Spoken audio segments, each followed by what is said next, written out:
നമസ്കാരം. പൗരന്മാർക്ക് ഭരണഘടന നൽകുന്ന അവകാശങ്ങളും ആനുകൂല്യങ്ങളും ഒന്നും പലപ്പോഴും പലർക്കും അറിയാതെ പോകുന്നു എന്നുള്ളത് ഒരു യാഥാർത്ഥ്യമാണ്.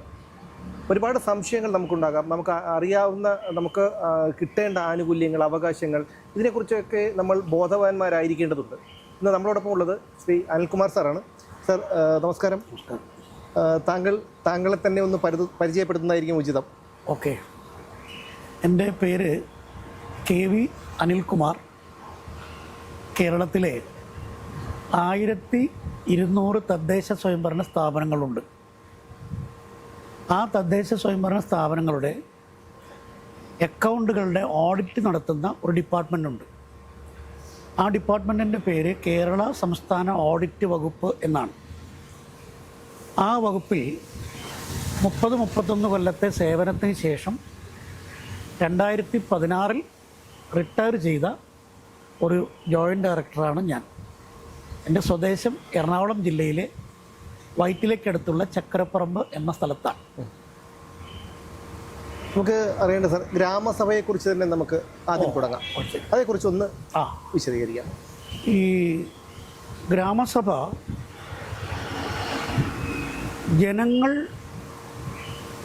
ജനങ്ങളാൽ ഭരിക്കപ്പെടുന്ന ജനഭരണത്തിൻ്റെ വേദിയാണ്, അല്ലെങ്കിൽ പൗരഭരണത്തിൻ്റെ വേദിയാണ് ഗ്രാമസഭ. ഇപ്പോൾ ഒരു പഞ്ചായത്തിലേക്ക് തിരഞ്ഞെടുപ്പിന് നിൽക്കണം, ജയിക്കണം, MLA സ്ഥാനാർത്ഥിയാകണം, പോസ്റ്റ് ഒട്ടിക്കണം, ചുമരെഴുതണം, മുദ്രാവാക്യം വിളിക്കണം, ജീപ്പ് വെച്ച് പാട്ട് പാടണം, അഭ്യർത്ഥിക്കണം, ഒക്കെ വേണം. MP-ക്കും ഇത്രയും പണിയെടുക്കണം. എന്നാൽ നമ്മൾ ഇതൊന്നും ചെയ്യാതെ ഇപ്പോൾ തന്നെ ഗ്രാമസഭയിലേക്ക് തിരഞ്ഞെടുക്കപ്പെട്ട മെമ്പർമാരാണ്. അതായത് താങ്കൾ MP, മെമ്പർ ഓഫ് പാർലമെൻ്റ് ആണെങ്കിൽ, താങ്കൾ MLA ആണെങ്കിൽ, ഞാൻ MGS ആണ്. MGS എന്ന് പറഞ്ഞാൽ മെമ്പർ ഓഫ് ഗ്രാമസഭ. ഇത് വന്നത് എവിടെയെന്ന് ചോദിച്ചാൽ, നേരത്തെ താങ്കൾ പറഞ്ഞ 1993 73 ഭരണഘടനാ ഭേദഗതി പ്രകാരം ആണ് ഗ്രാമസഭ എന്ന കുട്ടി ജനിക്കുന്നത്.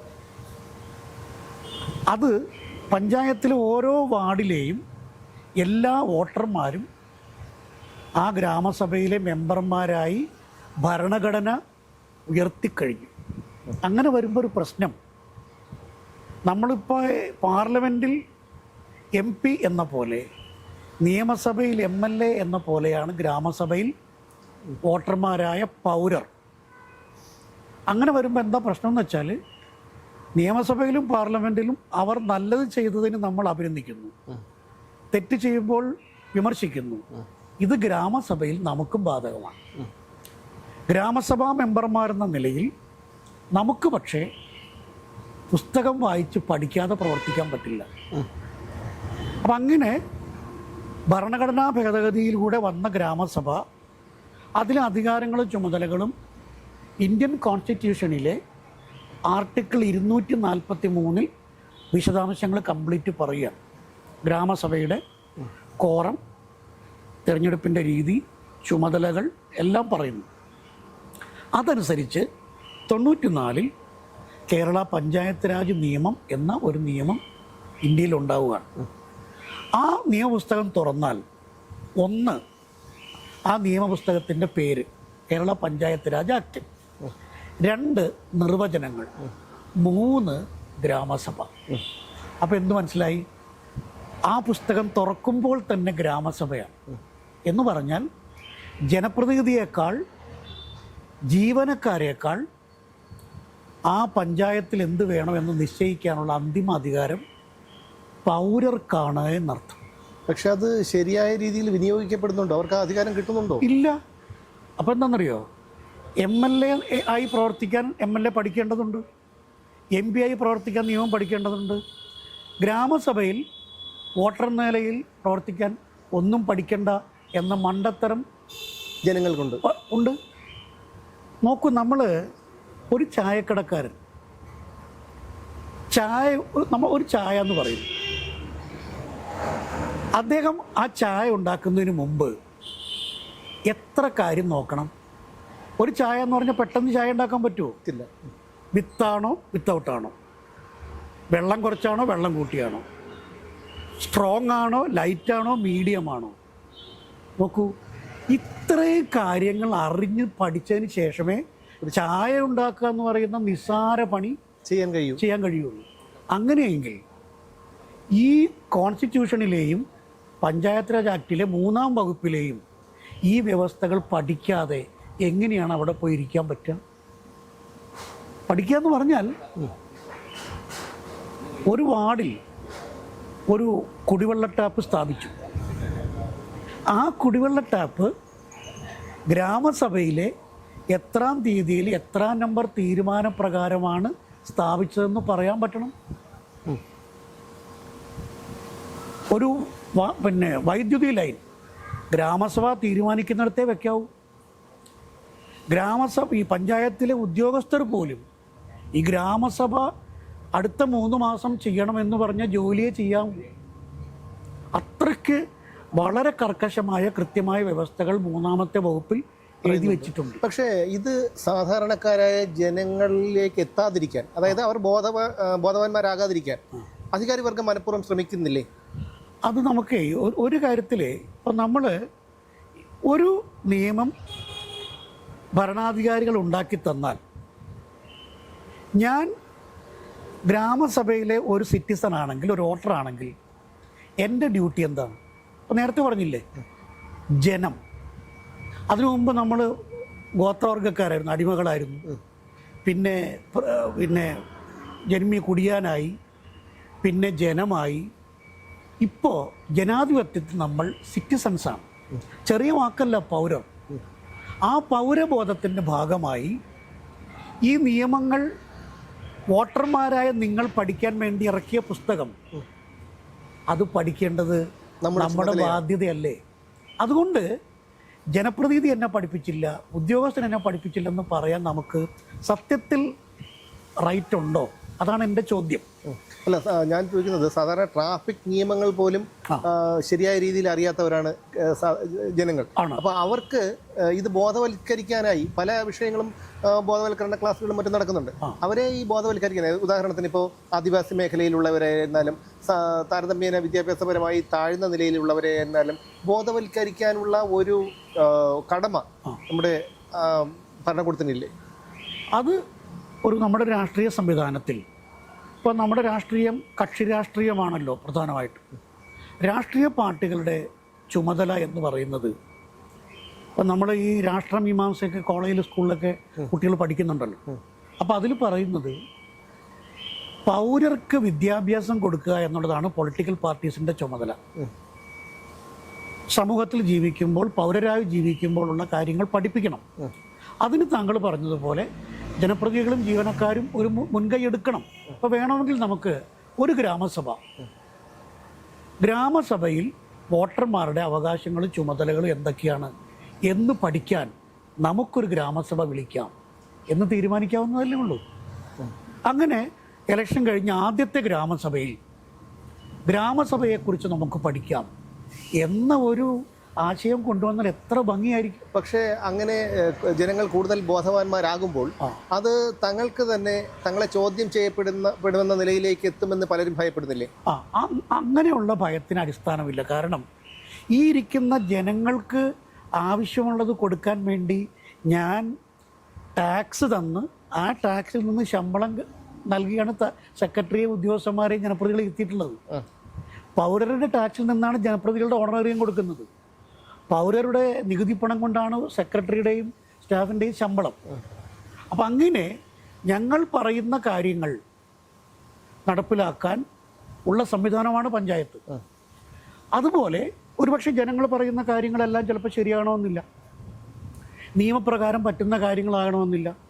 അപ്പോൾ അതിൻ്റെ നന്മകൾ കണ്ടിട്ട് അതിന് ദോഷമുണ്ടെങ്കിൽ ആ ദോഷം പറഞ്ഞ് മനസ്സിലാക്കി ജനങ്ങളെ നല്ല രീതിയിൽ പഠിപ്പിച്ച്, ഈ ഉദ്യോഗസ്ഥരുടെ ചുമതല ഈ ജനങ്ങൾക്ക് ആവശ്യമുള്ള നന്മകൾ ചെയ്യുക എന്നുള്ളതാണ്. അതിലൊരിക്കലും അത് അവർക്കെതിരാണെന്ന് ചിന്തിക്കേണ്ട കാര്യമില്ല. കാരണം ഒരു കുടിവെള്ള പദ്ധതി നടപ്പിലാക്കണമെന്ന് പറഞ്ഞാൽ ആ കുടിവെള്ള പദ്ധതി നടപ്പിലാകുന്നതിലൂടെ അപ്പോൾ പ്രത്യേകിച്ചൊരു പട്ടികവർഗ കോളനിയാണെന്ന് വിചാരിച്ചോളൂ, അവർക്ക് രൂക്ഷമായ കുടിവെള്ളക്ഷാമമാണ്. ആ പദ്ധതിയെക്കുറിച്ച് ഗ്രാമസഭയിൽ അവർ സങ്കടം പറയുമ്പോൾ അത് നിവൃത്തിയാക്കി കൊടുക്കലല്ലേ ജീവനക്കാരുടെയും ജനപ്രതിനിധികളുടെയും ചുമതല. അത് അവരെ ഇൻസൾട്ടായിട്ട് അവർ കാണേണ്ട കാര്യമില്ല. അതാണ്. അല്ല, പക്ഷേ നമ്മൾ പലപ്പോഴും ഇപ്പോൾ പഞ്ചായത്ത് ഉൾപ്പെടെയുള്ള തദ്ദേശ സ്വയംഭരണ സ്ഥാപനങ്ങളിൽ ചെല്ലുമ്പോൾ സാധാരണക്കാർക്ക് കിട്ടുന്ന ഒരു പെരുമാറ്റം ആ രീതിയിലുള്ളതല്ല. അത് എന്തുകൊണ്ടാണെന്ന് ചോദിച്ചാൽ ജനങ്ങൾക്ക് ജനങ്ങളുടെ ഈ അജ്ഞത അവർ മുതലെടുക്കുകയാണ്. കാരണം ജനങ്ങളുടെ ഉള്ളിൽ തന്നെ ഒരു ബോധമുണ്ട്, ഉദ്യോഗസ്ഥൻ മുകൾ തട്ടിലുള്ളവരാണെന്നും താൻ താഴെ നിൽക്കേണ്ടവരാണെന്നുമുള്ള ഒരു ബോധം അറിഞ്ഞോ അറിയാതെയോ അവരുടെ ഉള്ളിലുണ്ട്. അതല്ലേ സാർ? അല്ല, അത് നമ്മൾ തന്നെ മാറ്റണം. അതായത് ഇപ്പം നമ്മളിപ്പോൾ നമ്മുടെ വീട്ടിലെ തറ തുടയ്ക്കാൻ വേണ്ടി ഒരു ചേച്ചിയെ നമ്മൾ വെച്ചു എന്നിരിക്കട്ടെ, അവർ നമ്മൾ സെർവൻ്റായിട്ടാണ് കാണുന്നത്.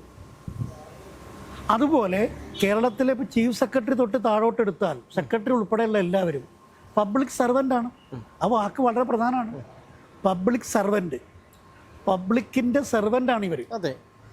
പക്ഷേ അത് ജോലിക്ക് ചെയ്യുന്ന 1-ാം ദിവസം മാത്രം സെർവൻ്റ്, 2-ാം ദിവസം മാസ്റ്റർ. അത് പറ്റില്ലല്ലോ. അതെ. അപ്പം അങ്ങനെ വരുമ്പോൾ നമ്മുടെ വീട്ടിലൊരു സെർവൻ്റിനെ നിർത്തിയാൽ എന്തൊക്കെ നമ്മൾ ചെയ്യിക്കും അവരെ കൊണ്ട്, അല്ലേ? അതെ. പക്ഷേ അത് ചെയ്യാൻ അവർ ബാധ്യസ്ഥരാണ്. അതേപോലെ ഈ പറയുന്ന എല്ലാ ഉദ്യോഗസ്ഥരും അത് ചെയ്യാൻ ബാധ്യസ്ഥരല്ലേ? അത് ചിന്തിക്കേണ്ടത് ഉദ്യോഗസ്ഥർ തന്നെയാണ്. കാരണം എന്താ വെച്ചാൽ ഒരു പീപ്പിൾ ഫ്രണ്ട്ലി സിവിൽ സർവീസ്, ജനസൗഹൃദ ഉദ്യോഗസ്ഥ സമൂഹം കേരളത്തിൽ ഉണ്ടായി വന്നിട്ടുണ്ടോ എന്നൊരു ചോദ്യം വളരെ ശരിയായ ചോദ്യമാണ്. അപ്പോൾ ജനങ്ങൾക്ക് അറിയേണ്ട കാര്യങ്ങൾ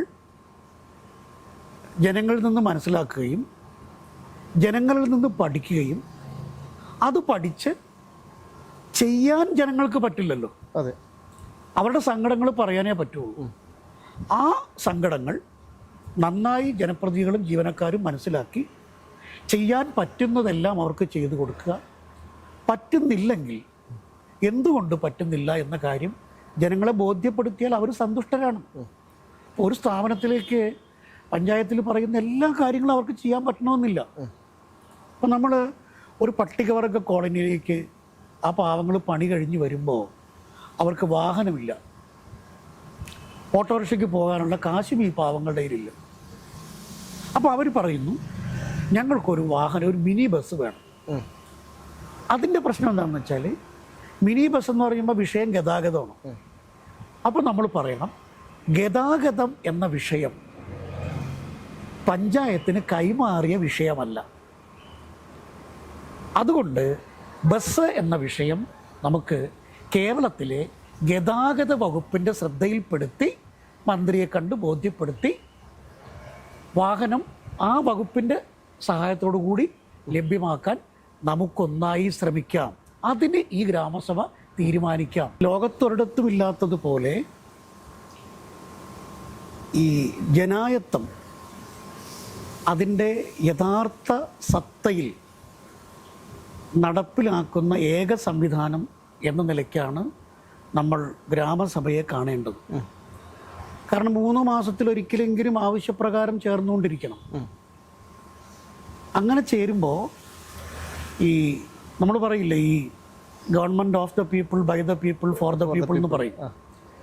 അപ്പോൾ ജനങ്ങളാൽ ഭരിക്കപ്പെടുന്ന ജനങ്ങളുടെ ഭരണം യഥാർത്ഥത്തിൽ നടക്കുന്ന ഒരു നല്ല രാഷ്ട്രീയ വേദിയാണ് ഗ്രാമസഭ. അതിൻ്റെ ഒരു സൗന്ദര്യം കാണണമെങ്കിൽ ദേശീയ തലത്തിൽ, ഇന്ത്യയിലാണെങ്കിൽ ദേശീയ തലത്തിൽ ലോക്സഭ, രാജ്യസഭ, സംസ്ഥാന തലത്തിൽ നിയമസഭ, പഞ്ചായത്ത് തലത്തിൽ ഗ്രാമസഭ. ആ സഭ എന്നുള്ള വാക്കിൻ്റെ ഒരു സൗന്ദര്യം തന്നെ നോക്ക്. അത് മുകളിൽ നിന്ന് താഴോട്ട് വരുന്നതോറും കൂടി വരും. അപ്പോൾ ആ അർത്ഥത്തിൽ ഈ ഗ്രാമസഭയിലാണ് യഥാർത്ഥ ജനായത്തം നടപ്പിലാകുന്നത്. നമ്മുടെ ധാരണ പഞ്ചായത്ത് ഓഫീസിലാണ്. അങ്ങനെയല്ല. ഇവിടെ നോക്കൂ, ഗ്രാമസഭയിൽ അതിൻ്റെ മേധാവി എന്ന നിലയ്ക്ക്, അധ്യക്ഷൻ എന്ന നിലയ്ക്ക് പ്രസിഡൻ്റാണ്. ശരിക്കും പ്രസിഡൻ്റാണ് അധ്യക്ഷം വഹിക്കേണ്ടത്, മെമ്പർ അല്ല. മെമ്പർ ശരിക്കും അതിൻ്റെ കൺവീനറാണ്. അപ്പോൾ ജനപ്രതിനിധി വന്നു, പിന്നെ പ്രസിഡന്റ് തന്നെ വന്നു അവിടെ അധ്യക്ഷം വഹിക്കാൻ, കൺവീനർ മെമ്പറാവുന്നു, പിന്നെ ഒരു ഉദ്യോഗസ്ഥൻ കോർഡിനേറ്ററായിട്ടും വരുന്നു, ജനങ്ങളിരിക്കുന്നു. നോക്കൂ, അപ്പോൾ ജനപ്രതിനിധികളും ജീവനക്കാരും ജനങ്ങളും ചേർന്ന് ഈ ഒരു മൂന്ന് തലത്തിൻ്റെ ഒരു സംഗമം എന്ന നിലയ്ക്കുള്ള സൗന്ദര്യമാണ് അതിന് വരുന്നത്. അപ്പോൾ യഥാർത്ഥ ജനാധിപത്യം പുലരുന്ന വേദിയാണ് അത്. പക്ഷേ അവിടെ സാർ ഒരു വിഷയം എന്ന് പറഞ്ഞാൽ രാഷ്ട്രീയ അതിപ്രസരം അത് വളരെ ദോഷകരമായി ഇതുപോലെയുള്ള സംവിധാനങ്ങളെ, അതായത് ജനങ്ങൾക്ക് ഇത്രയും പ്രയോജനമുള്ള കാര്യങ്ങൾ ചെയ്യാൻ പറ്റുന്ന ഒരു സംവിധാനത്തെ ബാധിക്കുന്നില്ല സാർ? ഉണ്ട്. അതിപ്പോൾ നമ്മൾ ഈ പറഞ്ഞ പോലെ ഈ ജനാധിപത്യത്തിൽ ഈ പഞ്ചായത്ത് അല്ലെങ്കിൽ തദ്ദേശ സ്വയംഭരണ സ്ഥാപനങ്ങളിൽ നമ്മൾക്ക് ജനങ്ങൾക്ക് അറിയാത്തൊരു കാര്യം, പ്രതിപക്ഷം എന്നൊരു സംഗതി ഇല്ല. പ്രതിപക്ഷവും ഇല്ല, പ്രതിപക്ഷ നേതാവും ഇല്ല. അതായത് നമ്മുടെ മുനിസിപ്പാലിറ്റിയിലോ കോർപ്പറേഷനിലോ അങ്ങനെയാണോ? ഇപ്പം നമ്മൾ 941 ഗ്രാമപഞ്ചായത്തുകൾ, 152 ബ്ലോക്ക് പഞ്ചായത്തുകൾ, 14 ജില്ലാ പഞ്ചായത്തുകൾ, 87 മുനിസിപ്പാലിറ്റികൾ, 6 മുനിസിപ്പൽ കോർപ്പറേഷനുകൾ, ടോട്ടൽ 1200 തദ്ദേശ സ്വയംഭരണ സ്ഥാപനങ്ങൾ. ഇവിടെ ഇപ്പോൾ 25 പേര് ചേർന്ന് ഭരണസമിതി എന്ന് പറയട്ടെ. ആ ഭരണസമിതി LDF അല്ല, UDF അല്ല, NDA അല്ല. അത് ഈ 25 പേരും ചേർന്ന് ഭരിക്കുന്ന സംവിധാനമാണ് ഭരണസമിതി. പക്ഷേ ഇപ്പോഴും മാധ്യമങ്ങൾ പോലും പറയുന്നത്, ഇപ്പൊ എനിക്ക് ആദ്യത്തെ അറിവാണ്, അത്ഭുതത്തോടുകൂടി ഞാൻ ചോദിക്കുന്നത്, പ്രതിപക്ഷം ഇവിടെ തിരുവനന്തപുരം നഗരസഭയുടെ കാര്യം തന്നെ എടുത്താൽ ഭരണപക്ഷം പ്രതിപക്ഷത്തെ എതിർത്തു, പ്രതിപക്ഷം തിരിച്ചെതിർത്തു, ഇങ്ങനെ കേൾക്കുന്നത്. അതെ. അപ്പൊ എന്താണെന്നറിയോ, അപ്പൊ നോക്കൂ, ഈ ഇത്രയും വലിയ ലോകം കണ്ട ഏറ്റവും വലിയ വിപ്ലവകരമായ സംവിധാനത്തെ മനസ്സിലാക്കുന്നതിൽ നമ്മൾ എത്രമാത്രം പരാജയപ്പെട്ടു എന്ന് ആലോചിക്കും. കാരണം പ്രതിപക്ഷമില്ല. ഇപ്പം നമ്മൾ പ്രതിപക്ഷമെന്നും പറയും, പ്രതിപക്ഷം ഇല്ലെങ്കിൽ പിന്നെ പ്രതിപക്ഷ നേതാവ് അങ്ങനെ വരും. ചക്കയില്ലെങ്കിൽ ചക്കക്കുരു ഉണ്ടാവില്ലല്ലോ. അപ്പം ഇവിടെ നമ്മളിപ്പോഴും പ്രതിപക്ഷം ഇറങ്ങിപ്പോയി. നേരെ മറിച്ച് ലോക്സഭയിൽ പ്രതിപക്ഷമുണ്ട്, പ്രതിപക്ഷ നേതാവുണ്ട്. നിയമസഭയിൽ കേരളത്തിൽ പ്രതിപക്ഷമുണ്ട്, പ്രതിപക്ഷ നേതാവുണ്ട്, കൊടിവെച്ച കാറുണ്ട്, സ്റ്റേറ്റ് കാറുണ്ട്, എല്ലാം ഉണ്ട്. പക്ഷെ തദ്ദേശഭരണ സ്ഥാപനത്തിൻ്റെ സൗന്ദര്യം അവിടെ എല്ലാവരും ചേർന്ന് ഭരിക്കുകയാണ്. ഇപ്പോൾ നോക്കൂ, ഇപ്പോൾ ഈ എല്ലാ ലോക്കൽ ബോഡിയിലും സ്റ്റാൻഡിംഗ് കമ്മിറ്റികളുണ്ട്. ഗ്രാമപഞ്ചായത്തിലും ബ്ലോക്ക് പഞ്ചായത്തിലും 4 സ്റ്റാൻഡിംഗ് കമ്മിറ്റി, ധനകാര്യം, വികസനം, ക്ഷേമം, ആരോഗ്യ, വിദ്യാഭ്യാസം, ഇങ്ങനെയുള്ള വിഷയങ്ങൾക്കുള്ള സ്റ്റാൻഡിംഗ് കമ്മിറ്റികൾ. 5 സ്റ്റാൻഡിംഗ് കമ്മിറ്റികളുണ്ട് ജില്ലാ പഞ്ചായത്തിൽ, 6 സ്റ്റാൻഡിംഗ് കമ്മിറ്റികളുണ്ട് മുനിസിപ്പാലിറ്റികളിൽ, 8 എണ്ണമുണ്ട് മുനിസിപ്പൽ കോർപ്പറേഷനുകളിൽ. അപ്പോൾ ഈ തിരഞ്ഞെടുക്കപ്പെട്ട എല്ലാ അംഗങ്ങളും കക്ഷി വ്യത്യാസമെന്നേ ഏതെങ്കിലും ഒരു സ്റ്റാൻഡിംഗ് കമ്മിറ്റിയിൽ നിർബന്ധമായും അംഗങ്ങളാണ്. അപ്പോൾ അങ്ങനെ വരുമ്പോൾ എല്ലാവരും സ്റ്റാൻഡിംഗ് കമ്മിറ്റി അംഗങ്ങളായില്ലേ? അപ്പോൾ അവരല്ലേ ഭരിക്കുന്നത്. അപ്പോൾ കക്ഷി ഭരിക്കുന്നത് പറയാൻ പറ്റില്ലല്ലോ, പറയാൻ പറ്റില്ല. അതുകൊണ്ട് എന്താണെന്ന് വെച്ചാൽ, ഇപ്പം നമ്മളിപ്പോൾ ഒരു ചേച്ചി, എൻ്റെ വിധവാ പെൻഷൻ ഇതുവരെ കിട്ടിയിട്ടില്ലോ സുധാകര എന്ന് പറയുന്നു. സുധാകരൻ മെമ്പറാണ്. അപ്പോൾ സുധാകരൻ ചേച്ചിയോട് പറയുന്നു, ചേച്ചിക്കറിയാലോ ഞങ്ങൾ പ്രതിപക്ഷത്തല്ലേ. അബദ്ധമാണോ പറയുന്നത്?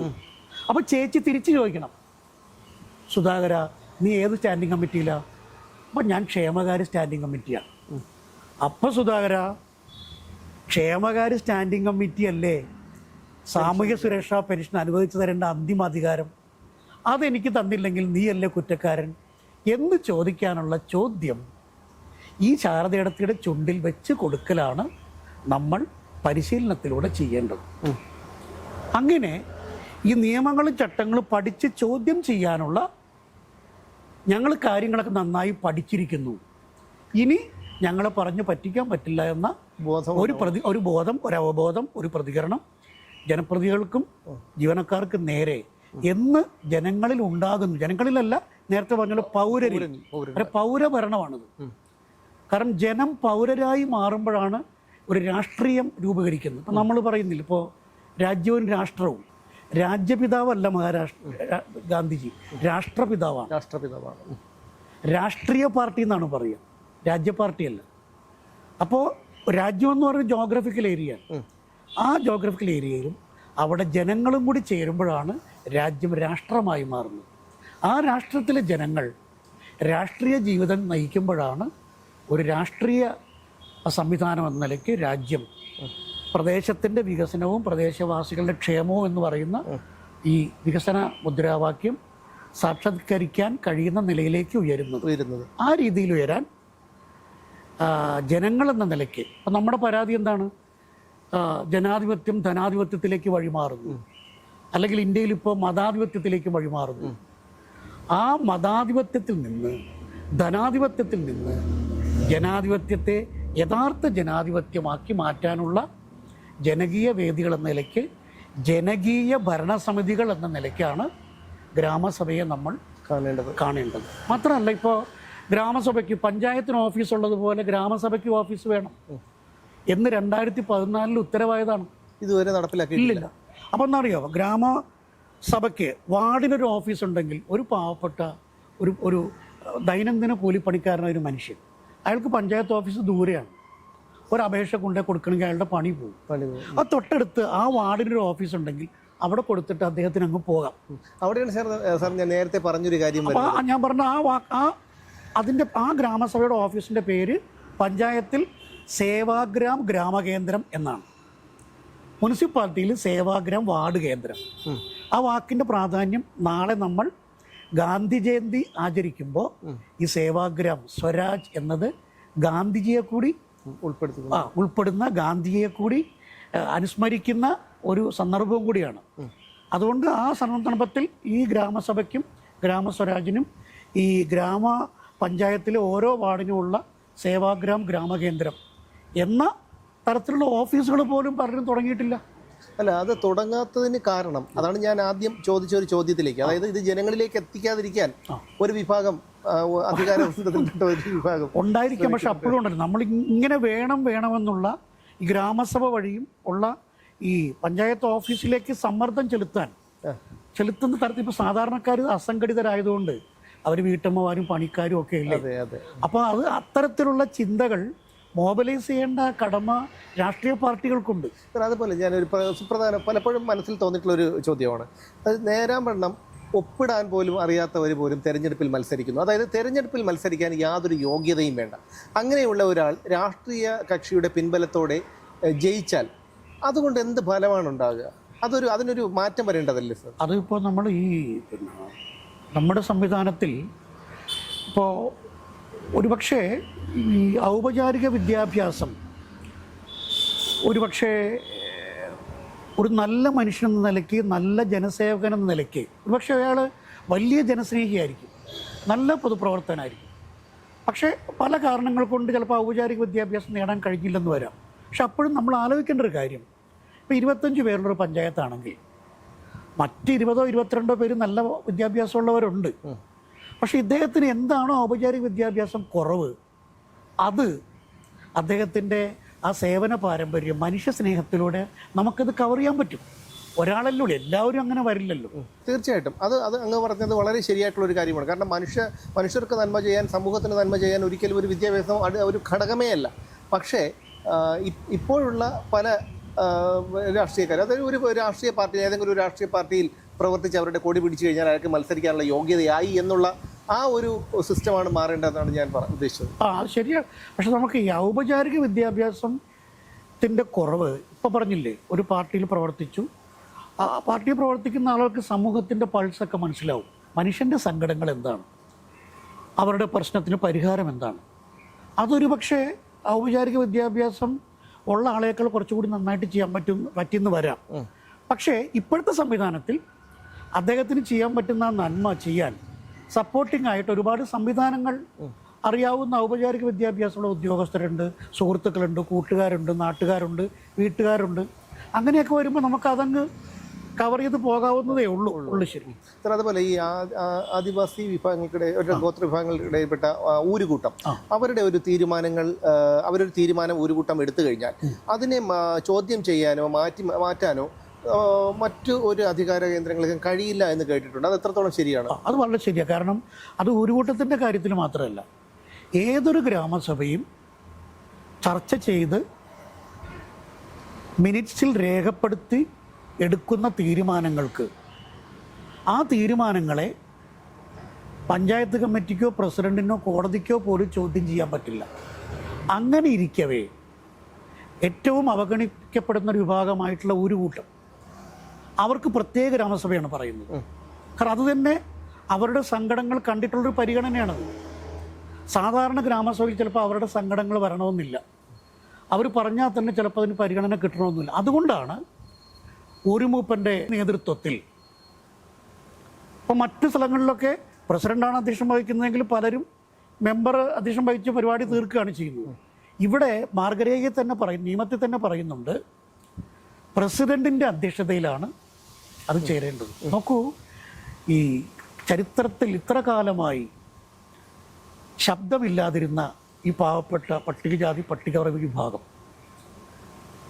നാവില്ലാത്ത വിഭാഗം, ആ വിഭാഗത്തിൽ ജയിച്ച ഒരു സഹോദരി ആ പഞ്ചായത്തിൻ്റെ മുഖ്യമന്ത്രിയെ നോക്കി അവളുടെ സങ്കടങ്ങൾ, ആ വിഭാഗത്തിൻ്റെ വേദനകൾ പറയാൻ അവസരം കൊടുത്ത എത്ര വലിയ വിപ്ലവകരമായ സംവിധാനമാണ് ഈ ഗ്രാമസഭ എന്ന് ആലോചിച്ച് നോക്കി. ലോക ചരിത്രത്തിൽ ഇങ്ങനൊരു സംഭവം ഇല്ലല്ലോ. കാരണം അവഗണിക്കപ്പെട്ട ആ പെൺകുട്ടി അവളുടെയും വീട്ടുകാരുടെയും പ്രദേശത്തിൻ്റെയും സങ്കടങ്ങൾ പ്രസിഡന്റിൻ്റെ ഒപ്പം കസേര ഇരുന്നിട്ടാണ്. നോക്കൂ, സംവരണമാണെങ്കിൽ പോലും പട്ടികജാതി പട്ടികവർഗപ്പെട്ട മുഖ്യമന്ത്രി എന്ന പദവിയിൽ, പ്രസിഡന്റ് എന്ന പദവിയിൽ ഇപ്പോൾ പട്ടികവർഗക്കാരായ പിന്നെ പുരുഷന്മാരും സ്ത്രീകളും പ്രസിഡന്റായിട്ട് തന്നെ ഇരിക്കുകയാണ്. അങ്ങനെ അവരെ ഉയർത്തിക്കൊണ്ട് വരുന്നൊരു വലിയ സംവിധാനമാണ് ഈ ഗ്രാമപഞ്ചായത്തിലുണ്ടായ ഭരണഘടനാ ഭേദഗതിയും ഗ്രാമസഭയും എന്ന് പറയുന്നത്. അതിനെ ഉപയോഗപ്പെടുത്താൻ കഴിഞ്ഞില്ല എന്ന് പറയുന്നത് നമ്മുടെ ഈ ഔപചാരിക വിദ്യാഭ്യാസത്തിലും സംസ്കാരത്തിലും സാക്ഷരതയിലും ഒക്കെ മുന്നിൽ നിൽക്കുന്ന കേരളം ഇത്തരത്തിലുള്ള വലിയ ഒരു പ്രകാശം കിട്ടിയിട്ട് ആ ഒരു തിരിയിൽ നിന്ന് 1000 തിരികളാക്കി ഈ വെളിച്ചത്തെ മാറ്റാൻ കഴിഞ്ഞില്ല എന്നത് ഈ സാക്ഷരത നേടി സംസ്കാര സമ്പന്നത നേടി എന്ന് അവകാശപ്പെടുന്ന കേരളത്തിൻ്റെ കാര്യത്തിൽ ചെറിയ പാളിച്ചയല്ല, വലിയ പാളിച്ചയാണ്. പക്ഷേ എനിക്കൊട്ടും നിരാശയില്ല. ഇനി ശ്രമിച്ചാലും അടുത്ത പഞ്ചായത്ത് ഇലക്ഷൻ്റെ പടിവാതിൽ നമ്മൾ നിൽക്കുമ്പോൾ എന്താണ് പഞ്ചായത്ത്, എന്താണ് ഗ്രാമസഭ, അതിൽ ഇപ്പം നമ്മൾ ജനകീയാസൂത്രണത്തിൻ്റെ പേര് തന്നെ എന്താണ്? ഇത്രയും കാലം 94 വരെ ഈ ജനപ്രതിനിധികളും പ്രധാനമായിട്ട് ഉദ്യോഗസ്ഥരും മാത്രം ചെയ്തിരുന്ന ഒരു രാഷ്ട്രീയ പ്രവർത്തനത്തിലേക്ക് വൻതോതിൽ ജനങ്ങളെ കൂടി പങ്കെടുപ്പിക്കുന്ന വലിയ ഒരു ജനകീയ വിപ്ലവത്തിൻ്റെ വേദിയാണ് ഈ ഗ്രാമസഭ.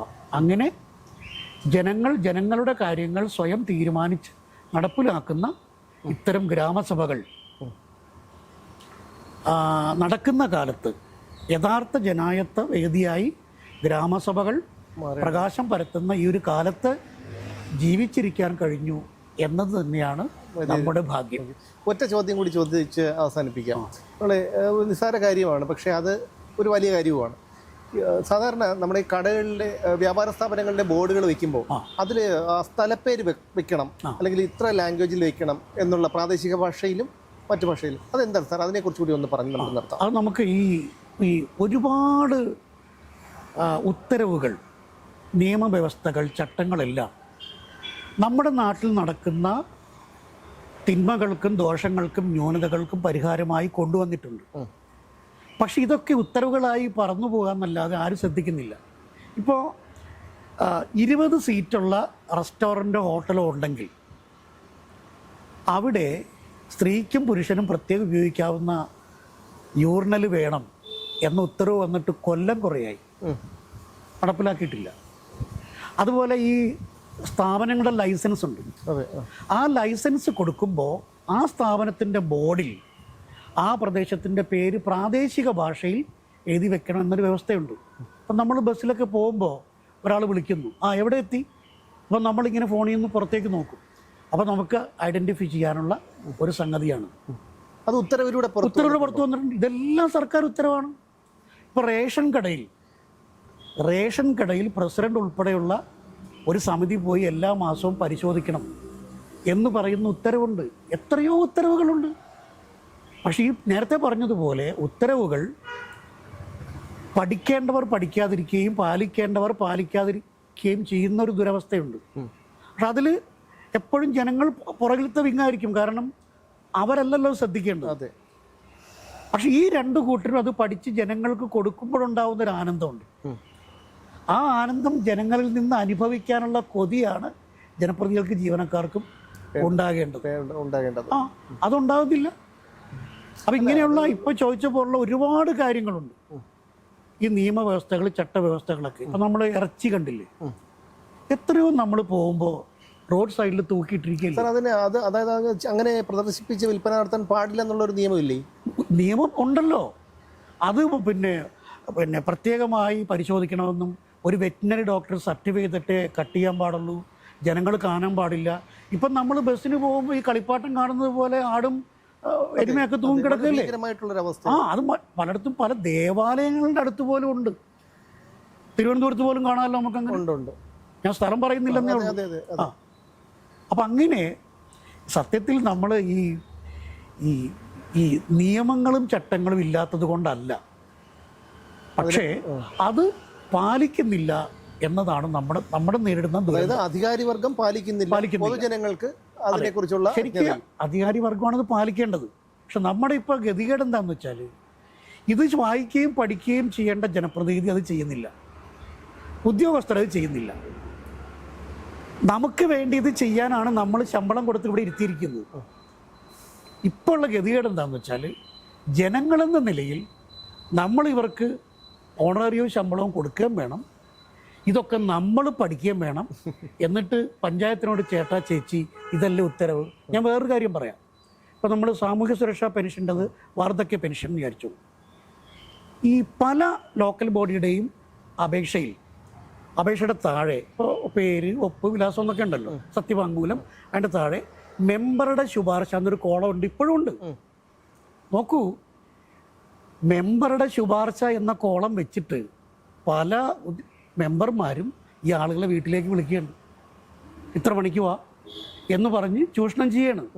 അത് കണ്ട് സഹിക്കാൻ വയ്യാതെ ഗവൺമെൻറ് 99 കൊല്ലം എത്ര, ഇത് 25ആണ്, 26 കൊല്ലം മുമ്പ് ഗവൺമെൻറ് ഉത്തരവിലൂടെ മെമ്പറുടെ ശുപാർശ ആവശ്യമില്ല എന്ന ഒരു ഉത്തരവ് ഇറക്കിയിട്ടുണ്ട്. ആ ഉത്തരവ് എൻ്റെ സാമൂഹ്യ സുരക്ഷാ പെൻഷൻ എന്ന് പറഞ്ഞിട്ട് ഞാൻ ഇപ്പോൾ എഴുതി ഇറക്കി സ്വാമി ലോ ഹൗസ് പ്രസിദ്ധീകരിച്ച ആ പുസ്തകത്തിൽ ഈ വ്യവസ്ഥ കൊടുത്തിട്ടുണ്ട്. അത് ശരി.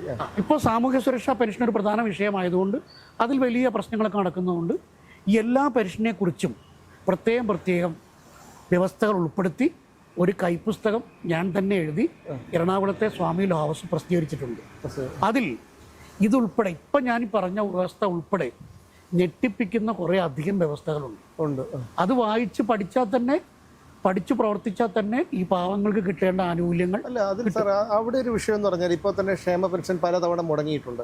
ഇത് പ്രതീക്ഷിച്ചിരിക്കുന്ന വെറും 1600 രൂപയാണ് എന്ന് പലർക്കും പറയാമെങ്കിലും സാധാരണക്കാരന് 1600 രൂപയുടെ ഒരു വില എന്ന് പറഞ്ഞാൽ വളരെ വലുതാണ്. അപ്പം അത് കിട്ടാതിരിക്കുമ്പോൾ ആ മനുഷ്യൻ എന്താണ് ചെയ്യേണ്ടത്? അവൻ എവിടെ പരാതിപ്പെടണം? കാരണം വരുന്ന കോടതി വിധികൾ അല്ലെങ്കിൽ കോടതിയിൽ പോകാനുള്ള ഒരു ത്രാണി പോലും ഉണ്ടായിരിക്കുന്ന ആൾക്കാരല്ല.